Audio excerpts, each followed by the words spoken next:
છોટાઉદેપુર જિલ્લામાં સતત વરસી રહેલા ભારે વરસાદની અસર હવે જોવા મળી રહી છે। નસવાડીમાં ભારે વરસાદને પગલે ગામમાંથી પસાર થતી અશ્વિન નદીમાં અચાનક પાણીનો પ્રવાહ વધ્યો હતો, જેના કારણે નદીની સામી બાજુ આવેલા મંદિર અને દરગાહ વિસ્તારમાં ગયેલો એક યુવક પાણી વચ્ચે ફસાઈ ગયો હતો। ઘટનાની જાણ થતાં જ એનડીઆરએફની ટીમે તાત્કાલિક રેસ્ક્યુ ઓપરેશન હાથ ધરી યુવકને સુરક્ષિત બહાર કાઢ્યો હતો। યુવકના સફળ રેસ્ક્યુ બાદ સ્થાનિક લોકોએ રાહતનો શ્વાસ લીધો, જ્યારે વરસાદી માહોલ વચ્ચે નદી નાળાઓથી दूर रहवा तंत्र द्वारा लोकोने अपील करवामां आवी छे।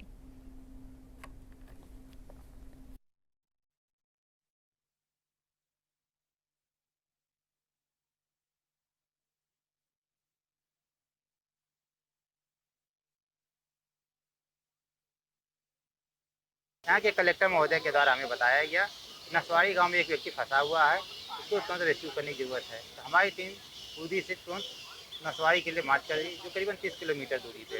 और यहाँ पे आके हमने देखा कि व्यक्ति नदी के बहाव में फंसा हुआ है और उसको रेस्क्यू करने के लिए हमने तुरंत कार्रवाई शुरू की। हमने अपने बोट और ओवीएम और लाइफ जैकेट का इस्तेमाल करते हुए उसके पास पहुँच स्थापित की और उसके वहाँ सही सलामत रेस्क्यू किया। हवामान विभाग द्वारा जे रीते आगाही करवामां आवी हती ए आगाही मुजब छोटाउदेपुर जिल्लामां गत रात्रिए वरसेला धोधमार वरसादने लईने जे नसवाड़ी पासे आवेली अश्विनी नदीमां घोड़ापूर आव्युं हतुं अने मंदिर परिसरमां एक युवक फसायो हतो, जेनी जाण एनडीआरएफनी टीमने थता एनडीआरएफनी टीम घटना स्थळे दौड़ी जईने रेस्क्यू करीने आ युवकने बचावी लेवामां आव्यो हतो। ए उपरांत छोटाउदेपुर जिल्लामां वरसेला वरसादने लईने नानी मोटी तमाम नदीओ हाल बे कांठे वही रही छे।